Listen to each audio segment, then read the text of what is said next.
Here we go again. Strawweight fight week, I guess. How's everything playing out so far for you? Do you want the honest truth? Yes. 200 grams of carbs, 3.5 pounds to go. Put in that work. Is it? Are you finding it more? I mean, you knew it was going to be a challenge, right? You knew it was going to be a physical test, a mental test. Mm-hmm. Are you finding it more difficult than you thought it would be, or how is it comparing? The only difference in the camp is the macro change. So we've changed from a higher fat. We took that out and gave me more carbs to fuel me. And instead of running 6 or 7 kilometers, I'm now running 10, maybe 12 on some days. So I've added 1 or 2 extra runs in a week, and that's been the only difference. This was about, the drop was because I was outsized, and I think you can all see that was always the deal. I'd always get in there and the girls would be so big. And I remember doing a DEXA scan years ago, and they kind of just said, if you drop, you're going to lose a lot of muscle and stuff. And this time we've done it, and I haven't. I've really, I know every fighter will say this, but I don't cheat. I really don't cheat. Like, I give everything I can, but I've found more. And I've done that because this is my dream. Like, my dream is to do this for as long as I can, as many fights as I can. And I've probably done it at the right time. I've got a bit of a name behind me. I've managed to beat some good girls. I've got some big finishes at a higher weight. I've gone away, perfected my craft, dropped the weight correctly, made weight, or making weight safely. And I think if you look at me, I'm not drawn in. I'm not, I'm all good, do you know what I mean? So I just feel really calm and ready, and I think there's a new sense of stillness because I've done more, and I know what I've normally done, and I've done more, so I'm just ready. It seems to me like, because I thought, well, this is going to be like a huge lifestyle change. Obviously, it's sacrifice and commitment, but it doesn't seem like a massive lifestyle change. Not really. I've just had to be, instead of dieting for 6 weeks, 10, 12.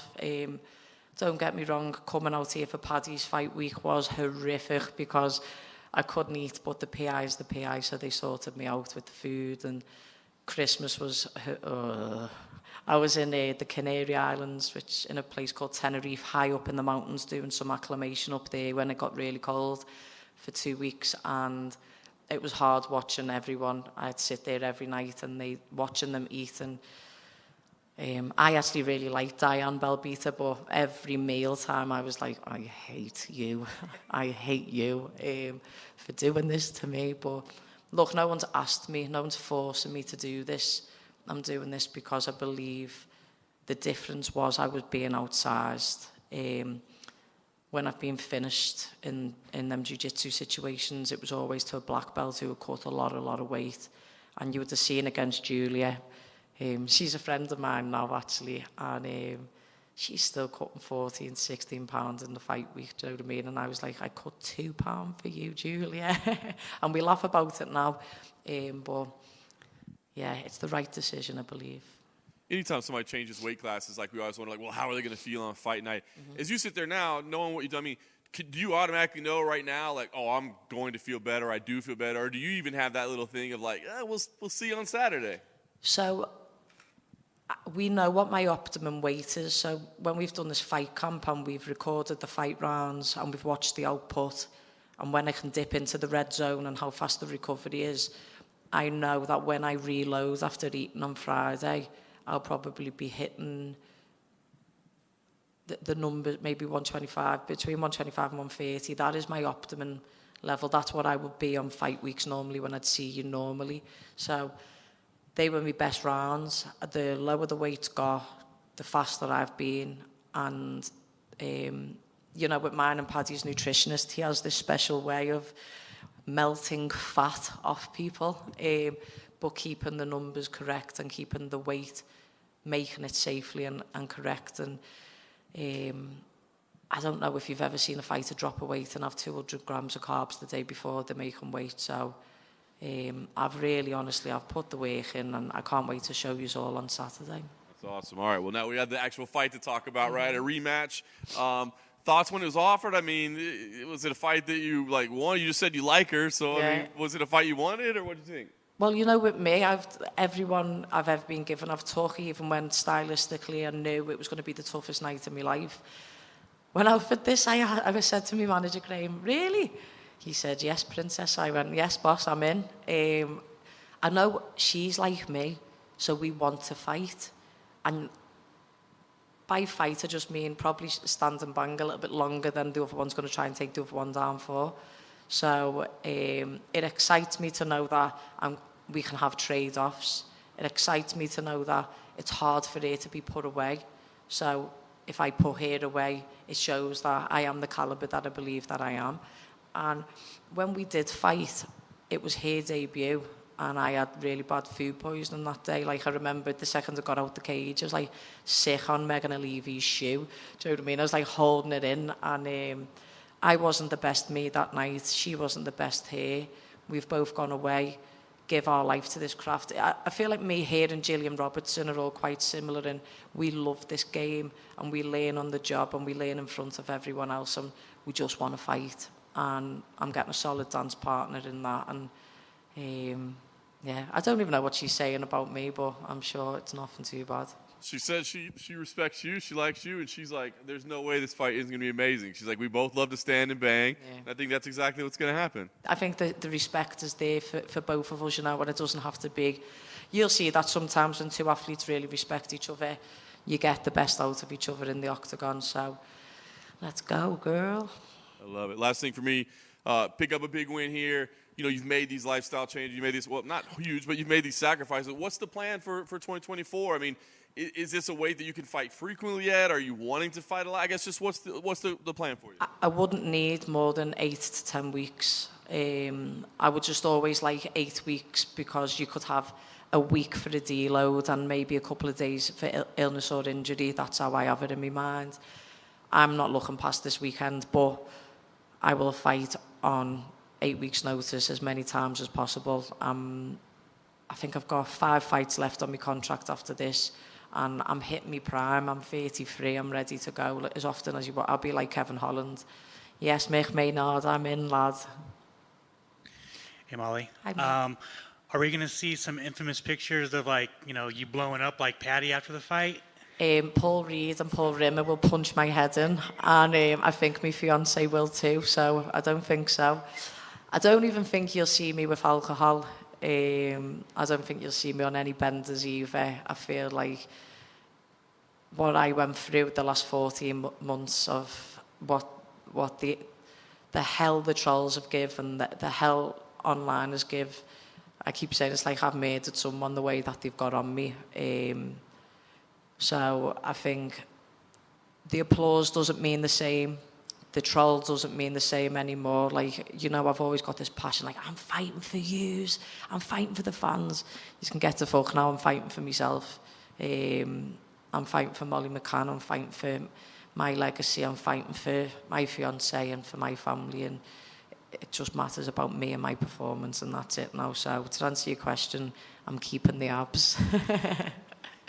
Nowadays, it seems like fighters are getting a lot of shit after fights, but it feels like after your last 2 fights, you've gotten way more than a lot of fighters. And I guess, why do you, is it because you've had the spotlight on you for the past couple years? Do you think that kind of adds up to it, or do you feel like, I don't know, what do you think it is? I just feel like the culture's changed in our society. I could tell you right now the sky is blue, and Chad from Denver is going to say, no, it's not, it's orange.